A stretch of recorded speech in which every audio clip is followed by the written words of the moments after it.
Welcome everybody to the show. I'm so happy to have you here. Something I wanted to talk about today was a concept that I first heard. It's funny, the last podcast I had, I was talking about somebody who I met at Lakeland College, now Lakeland University. And this podcast kind of stems from somebody else that I met there. It's funny enough, I was randomly thinking and talking about this with my significant other, and it's the concept of forward thinking. So I was in Professor Lynch's class over at Lakeland University, and his classes were some of my favorite because, every class has an agenda, right? Every class has certain things that have to be done. But I always appreciated how our class would sometimes stem off into specific topics. And one time we were talking about death and maybe the fear of it, how it's taboo. And I've talked about taboos in my podcast before, but how sex and death were probably two of the biggest taboos that people don't talk about. And he said that humans are the only creature that have forward thinking. And that's why, and I'm paraphrasing here, that is why death is one of the taboos that is not spoken about. Because we can plan for it. We're the only creature that thinks and plans about death.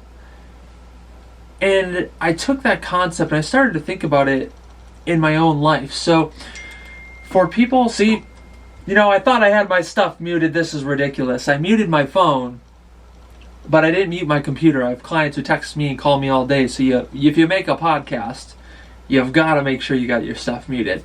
But anyways, every morning, and a lot of people who watch the show and listen to the podcast on the audio channels, they know I have a coffee talk, that's what I call it, with my significant other, Megan, every single morning for an hour and a half to 2 hours every single day. We sit there, we have coffee, we talk to one another, and I feel like it's one of the biggest staples in our relationship that helps us out the most.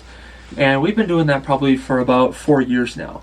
And I was thinking to myself, what makes a good coffee talk? And in general, what makes your time together so great?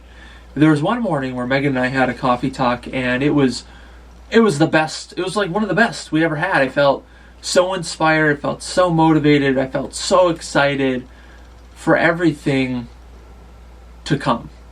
And I thought to myself, why was that one so good? And I was sitting there, I was like, why was our time together so good today? And then I was thinking, because we were planning. We were talking about the future. When you talk about the future together, you're not just talking, you are planning. And I remember early in our relationship, about a couple months in, this could sound a little funny, a couple months in, infatuated with each other.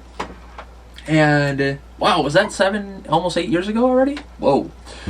We were infatuated with each other, and we made a plan to go to Florida a year from now. And we've been dating for 3 months.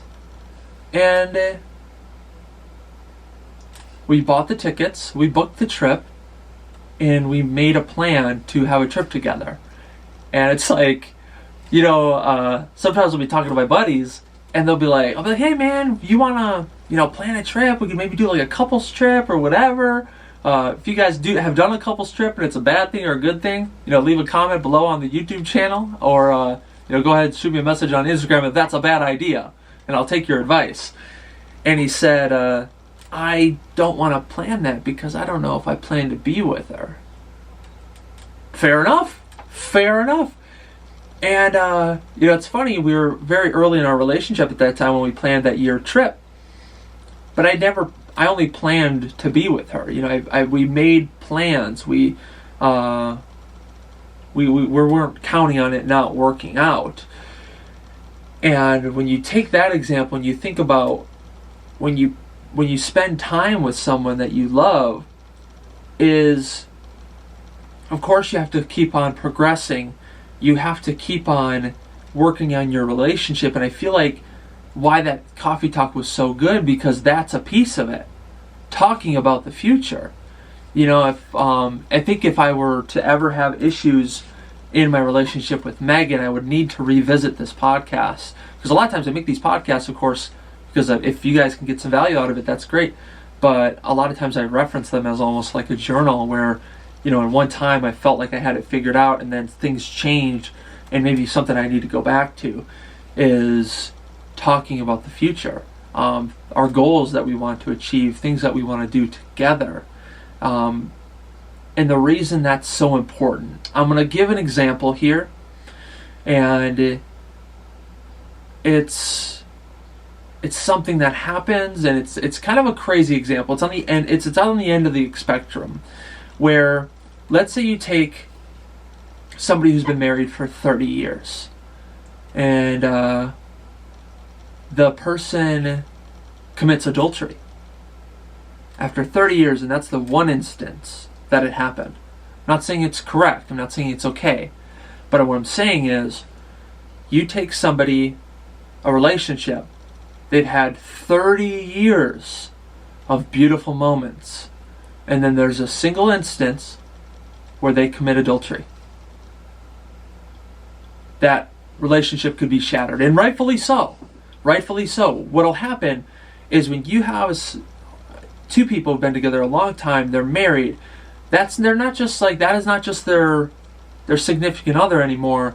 That is a part of their identity, and it is life shattering.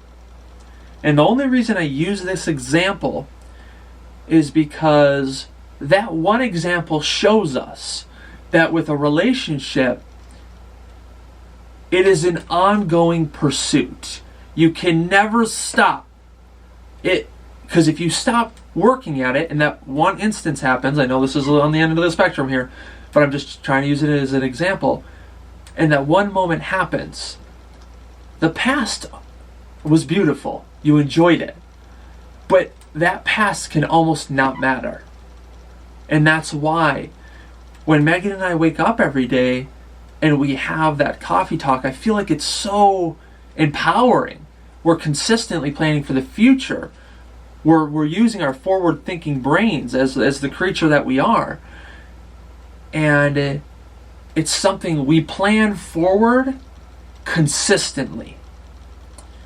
And that's probably the best examples that I could give on why love is an ongoing pursuit. This is something that I want to dig into deeper. It's something I'm definitely gonna talk about at my wedding when I give a speech. It's gonna be something I'll definitely give much more examples than just what I did today, and things that'll pertain a lot more to our relationship, because it'll be such a special day. But those moments that you spend with your significant other are so special when what you're doing together is an ongoing pursuit. It's something that happens consistently and it happens always. I love you guys. Thanks for coming to the show.